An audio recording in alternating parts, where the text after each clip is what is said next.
už znáte z kanálu Kuba a Míra. Řeknu vám, co budu natáčet.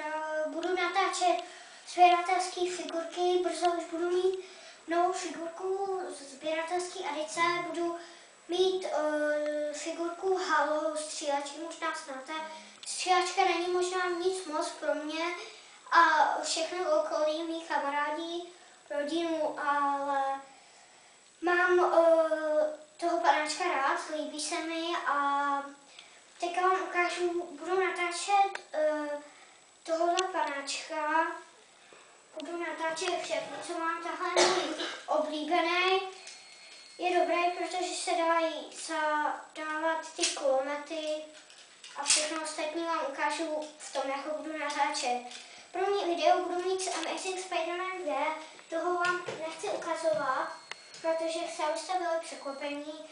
A tohle je můj druhý panáček, ten je můj nejvíc oblíbený, je to Wolverine a taky se dost dobře hejbe, je prostě dobrý.